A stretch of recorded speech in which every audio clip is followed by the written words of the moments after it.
अरे पटकती हमारे एक मंत्री को तो महंगो बना दिया, 6 जने ऊपर बैठकर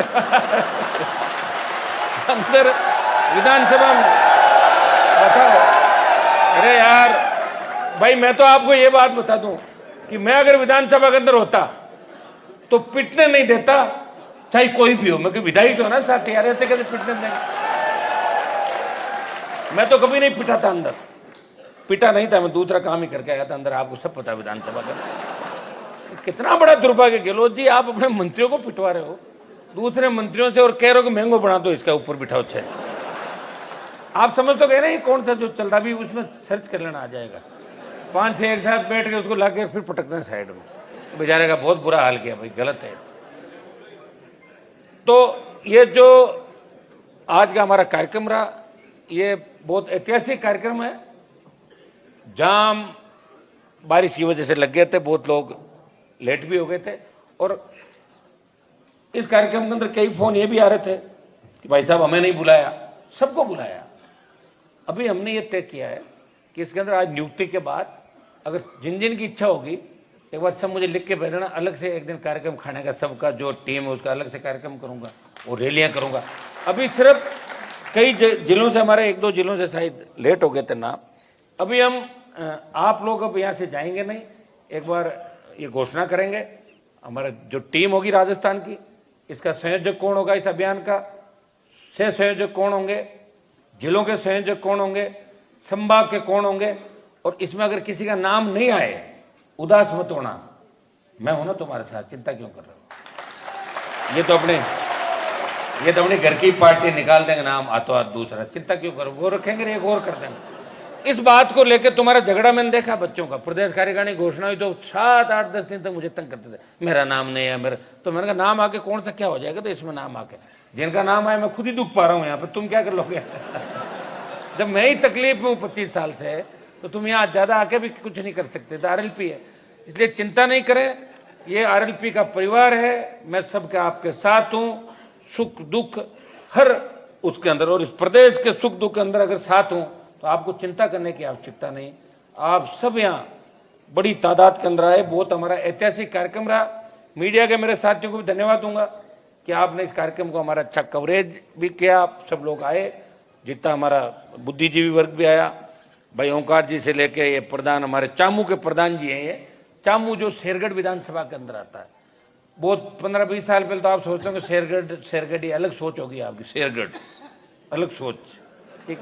लेकिन यहाँ नरेगा के अंदर इनके घर से, नरेगा में नाम था है गुड्डी नरेगा में थी। 5 मेंबर अपना आए थे और 5 आए थे बीजेपी के, और कांग्रेस के आए थे 5। तो हमारा वहां गठबंधन हो गया था भाई, राजू राम खोजा जैसे बने वहां बावड़ी से। तो बीजेपी से गठबंधन, बीजेपी वाले को रात को जाते जाते मैंने कहा भाई हमारे को दो, यहाँ पे 5-5 हम लेंगे, 1-2 जगह हम तुम्हारी मदद कर रहे हैं। तो 5 और 5 10 हो गए। और गुड्डी को मैंने कहा इनमें ये देखो कि गुड्डी साहब, मैंने कहा कोई दिक्कत नहीं, गुड्डी के चेंज। इन्होंने कहा साहब हमारे पास तो कोई अरेंजमेंट नहीं, क्योंकि अरेंजमेंट करना ही नहीं है, पैसे में पैसों की जरूरत ही नहीं भाई, आप तो आ जाओ बना देंगे प्रधान, कैसे होगा क्या होगा सब हो जाएगा।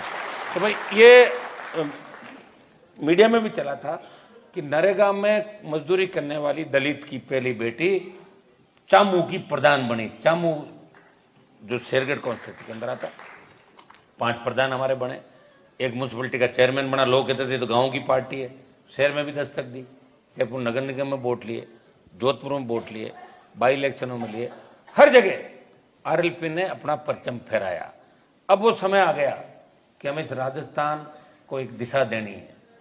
ये बीजेपी के लोग आप देखिए किस तरह बीजेपी तो राजस्थान पर निर्भर हो गई, एक गया एक आया, एक जा रहा है एक, कभी तो नड्डा जी दिख रहे हैं, कभी चड्डा जी, कभी कोई, कभी ये वो। देखो यार क्या हो गया इनको। और मोदी किस तरह परिक्रमा करें राजस्थान की, कि क्या यहाँ से किस चीज का चुनाव लड़ने को, एमएलए एमपी का चुनाव लड़ने के, यहाँ से भाग रहे हैं जगह जगह। और वही भाइयों बहनों पुराना भाषण, काम क्या कर रहे हो ये तो बताओ। पहले डीजल पेट्रोल को सस्ता करो, चलो एक घोषणा कर दो कल ही कि डीजल पेट्रोल 50, तुरंत करो घोषणा, आपके तो हाथ में है ना भाई। आपने नोटबंद किए थे ना, नोटबंद किए थे। मुझे तो कई बार डर लगता है, मोदी का कोई भरोसा नहीं। ये कह दे कि जितना भी सोना है उसको लोहा माना जाए, लोहे को सोना माना जाए। लोहा और सोने के लिए झगड़ा हो जाएगा देश का। उजाला भी हो जाए, लोग फिर ये रोलर लोहे लोहे की तरफ भागेंगे, सोना फेंक देंगे रातों रात। तो ये मोदी है, कोई भी कागज लिख के दे, पर्ची दे, उसी को पढ़ देता है। कहना क्या था कि कुछ सीकर में लाल डायरी, पता है लाल डायरी का क्या है क्या नहीं। और जब लाल डायरी खुलेगी तो भारतीय जनता पार्टी के लोगों को नाम आएंगे, फिर क्या करोगे आप उसके अंदर। और बीजेपी के लोग कौन से दूध के धुले हैं, दिल्ली के अंदर देखा, स्टेट के अंदर देखा, रेप के आरोपी, एनकाउंटर के आरोपी कौन कौन लोग थे भारतीय जनता पार्टी के अंदर। आज इस प्रदेश को कौन सी दिशा देना चाहते हैं, हम नहीं जानते उनकी क्या स्थितियां थी 20 साल के अंदर। किस तरह राजस्थान की जनता को गुमराह करके, बेवकूफ बना के वोट लेना। एक ही काम है, वोट ले लो, और वोट लेने के बाद लाद देंगे अपने उन तमाम लोगों के जो कभी उनके नजदीक नहीं रहे और जिनके खिलाफ इस पार्टी का गठन हुआ था। भाइयों, गठन क्यों हुआ, पहले यह पढ़ लेना कि भारतीय जनता पार्टी क्यों बनी। आप जैसे ही पढ़ोगे ना तो आपके कहानी समझ में आ जाएगी, उसके बाद मुझे कहने की आवश्यकता नहीं पड़ेगी। मैं तो रहा हूं इस पार्टी के अंदर, इसलिए मुझे ज्यादा नजदीक से पता है कैसे लोग हैं। काजल की कोठरी के अंदर रहते हुए कोई व्यक्ति हमारे पर आरोप लगा सकता कि जितने भी नेता, छोटे मोटे नेता आप देख लो, किसी का फार्म हाउस छड़ा, हमारे पास तो कोई 1 इंच जमीन नहीं जयपुर के अंदर। यार कितनी बड़ी विडंबना। आप देखिए, अगर मैं यही धंधे करता तो फिर मैं इधर दूसरी जगह चला जाता, फिर आपकी सेवा कौन करता। मुझे भगवान ने भेजा आपकी सेवा करने के लिए, आप सबको एकजुट करने के लिए।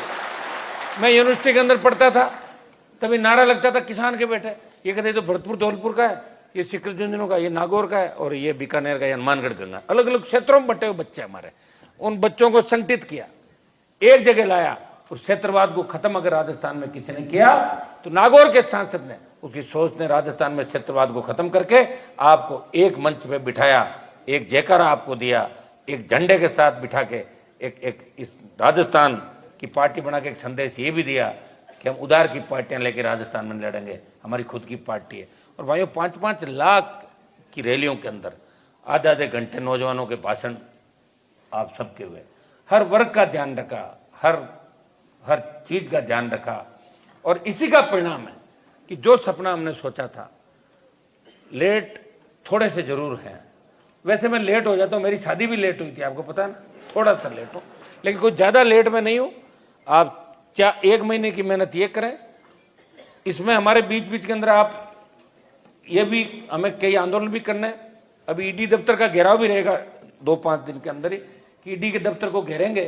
कांग्रेस और बीजेपी के जितने नेता इस बजरी माफिया के साथ चक्कर में है ना, उनकी पोल पट्टी भी खोलेंगे ईडी के अंदर, बीजेपी के लोग भी रडार पर रहेंगे। ठीक है। दूसरी जो घटनाएं, एक हम चाहेंगे कि आरपीएससी पे और 2-3 जगह बड़े प्रदर्शन आरएलपी पार्टी की तरफ से अलग से, वैसे तो हमने प्रदर्शन लगातार हम लोग कर रहे हैं, ये भी रूपरेखा बना के आपको समय समय बता देंगे। लेकिन ये सारा काम एक साथ चलेगा, कर लोगे एक साथ। मेरी बात सुनो, यहां जो घोषणा करके गए ना कि 2 लाख 3 लाख 4 आसपास करके लाने पड़ेंगे सिलसिले बना के, और ऐसे घर बैठ के कुछ मत कर लेना, सारे गांव ढाणी जाके और सारा काम हमें करना है। गांव ढाणी जाओगे तो हो सकता है कि तुम जवान हो, कई जवान हो तो आप और नेता बनेंगे आगे।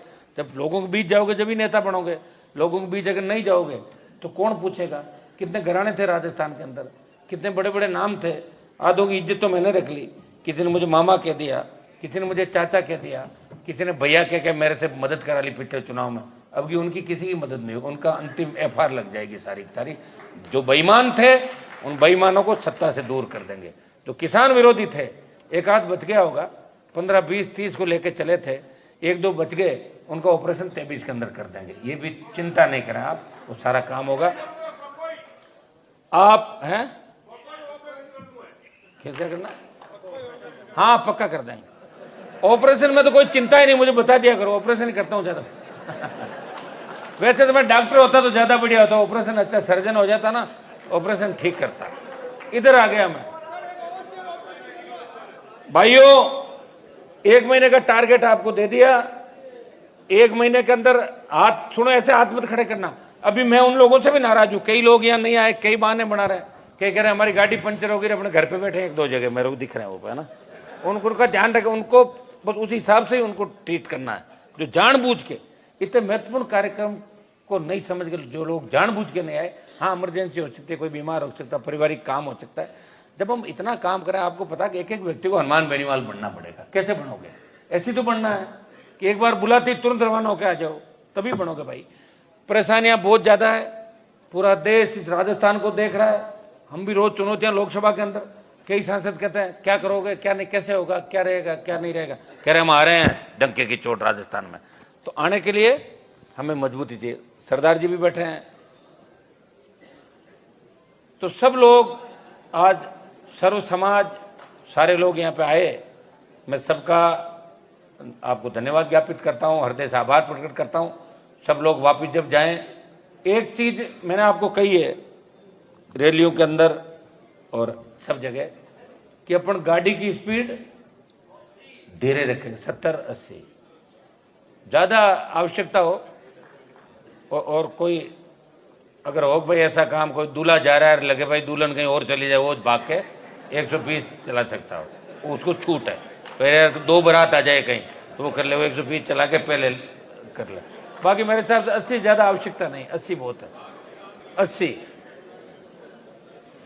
सबको बहुत बहुत धन्यवाद। मंचासीन हमारी सारी टीम, ये सीताराम जी, डांगी जी, भाई नारायण, पुखराज जी, राजू राम, रणदीप, नेम सिंह जी, हमारे कसाना जी और मनीष जी, और सारी जो आप बाड़मेर से लेके धौलपुर और डूंगरपुर से लेके गंगानगर तक तमाम लोग आए। अब 5 मिनट आप लोगों को सिर्फ बैठना है और जो जिसको हम नियुक्त कर दें उसके साथ कोऑर्डिनेट करके काम करना। किसी को लगे ना कि भाई साहब मुझे और काम करना, तो अतिरिक्त उसको अलग से मैं बात करके आपको पूरी तरीके जुड़े। कोई प्रदेश में नहीं जुड़े, वो जिलों में जुड़ जाएंगे, जिलों में नहीं तो विधानसभा में जुड़ जाए। हमें जुड़ के एक ही मकसद, एक ही काम करना है कि 1 सितंबर को जब हम आपस में मिले, जब बात हो, जब हम प्रदेश कार्यकारिणी की घोषणा करें 1-2 सितंबर के आसपास, उस समय हमारी संख्या 25 लाख से 50 लाख का जो टारगेट है वो संख्या पूरी होनी चाहिए। और अगर राजस्थान में ये बात चल पड़ी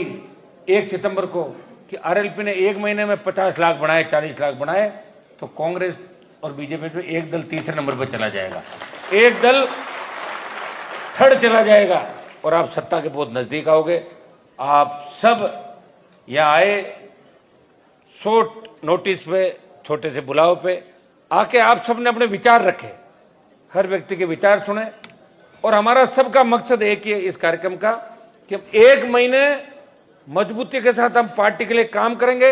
इस 1 महीने के दरमियान हमें कोई आंदोलन करना पड़े, कोई और भी काम करना पड़े, तो उसमें भी अपन साथ साथ टाइम देंगे, वो हम इसको बांट लेंगे इस तरीके से। और टेलीफोन वगैरह की बात है तो 1-2 दिन में आपकी सारी व्यवस्थाएं भी हो जाएगी कि कहाँ आपको फोन जब करोगे तो आपको प्रॉपर मैसेज आएंगे सब जगह से। ये व्यवस्था भी हम राजस्थान के अंदर जितनी कर सकते हैं कर रहे हैं। वैसे तो कांग्रेस बीजेपी के अंदर दूसरी स्थिति है, वहां व्यवस्था है लेकिन फोन उठा कोई नहीं रहा है। यहाँ दिक्कत है नंबर 1-2 करने वाले ज्यादा है, इतना ही फर्क है, ज्यादा फर्क नहीं अपने बीच में। तो भाइयों, आज हमारा जो एक कार्यक्रम हुआ, इसकी जो ऐतिहासिक, जो ये सफलतम कार्यक्रम रहा, और टारगेट के अंदर जिस तरह वक्ताओं ने आके यहाँ पे बात करी, जिस तरह उन्होंने कहा एक से बढ़ के एक चुनौती कि हम इतने से बनाएंगे, तो लग रहा है कि सत्ता अभियान ये राजस्थान का नहीं देश का रिकॉर्ड तोड़ेगा कि 1 महीने के अंदर इतने से कोई बना सकते हैं। वो राजस्थान की राष्ट्रीय लोकतांत्रिक पार्टी है। तो किसान के बेटों के संघर्ष और किसानों के, दलितों का आशीर्वाद से राजस्थान के अंदर। कांग्रेस बीजेपी के अंदर तो आप देखिए प्रदेश अध्यक्ष कौन है, हमने तो शेड्यूल कास्ट के उस व्यक्ति को प्रदेश अध्यक्ष बनाया, पुखराज जी, जो पहली बार जीत के आए थे। आप देखिए इंदिरा जी जो बड़ी नेता बन गई राजस्थान के विधानसभा के अंदर, कम पढ़ी लिखी होने के बावजूद विधानसभा में अपनी बात को रखना, कहना। आप देख सकते हैं कि आरएलपी के अंदर तो हर कोई फाइटर है, हर कोई लड़ने वाला है। इसलिए हम सबको अब एक दूसरे की मदद भी करनी, ये भी ध्यान रखें, एक दूसरे की मदद करें। और रिपोर्ट कार्ड सबका मेरे पास अपने आप आता है ऑटोमेटिक, आप चिंता नहीं करें। हनुमान जी को पता नहीं रहता, मुझे सबका पता है, कौन काम कर रहा है, कौन नहीं कर रहा है, नहीं कर रहा है, वो अपना घर चला जाएगा, और कर रहा है वो आगे बढ़ जाएगा। यही संदेश मैं आपको भी देना चाहता हूं। बहुत बहुत आपको धन्यवाद। जय हिंद।